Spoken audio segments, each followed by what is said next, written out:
Hey guys, it's Phil with the Minuteman Moment, and today we're going to be talking about how in under just 48 hours, VAWA gun control was rammed through Congress.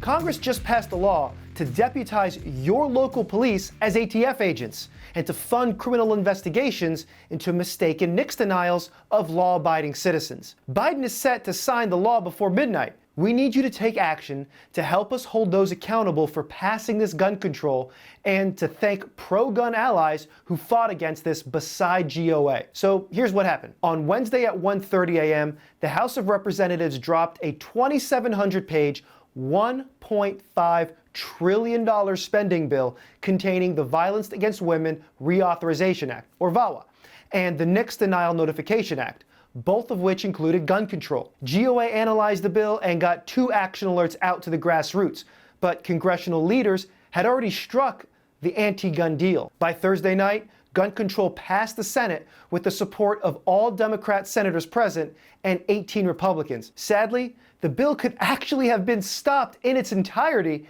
had Republicans opposed the bill in unison, because the anti-gunners we're short a senator. We need to demand accountability and ask your elected representatives why everything wasn't done to defend your constitutionally protected rights from infringement. So let's talk a little bit about why this happened. GOA fought against the passage of gun control through the Violence Against Women Act since it was first proposed in 2019. GOA's members and grassroots activists were vocal in their opposition to gun control over the years. But a recent deal by Democrats and 11 anti-gun GOP put VAWA on the verge of passing. When negotiations for an appropriations omnibus were suddenly realized, party leadership saw a way to pass controversial legislation without all the difficulty of debate and a clean vote. They wanted to bring the spending bill and VAWA together to make it as big as possible, so one side could point to and say, hey, I only voted for the spending.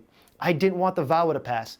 And the other side could say, I only wanted the VAWA. I didn't want the spending to pass. That's how this works. So instead, VAWA was tossed into a massive must-pass omnibus government funding bill. And leaders of both parties routinely abused the appropriations process, forcing massive bills through Congress in a matter of hours. And in this case, it took less than 48 hours. Contact your representatives and your senators to tell them how outrageous it is to abuse the process like this to pass gun control of all things. So let's talk about what did just pass. Because of 3 years of constant grassroots opposition, 4 gun control sections were removed from VAWA. So there is good news. Sections 101 and 102 grant funding programs to train police to execute red flag gun confiscation orders. Section 801, an expansion of the Lautenberg misdemeanor gun ban, aka Biden's boyfriend loophole. Section 802, funding to turn state-level stalking laws into red flag gun confiscation laws. Ultimately, for all the gun control that I just mentioned that was taken out, there was still some gun control that remained. Sections 1101 and 1102.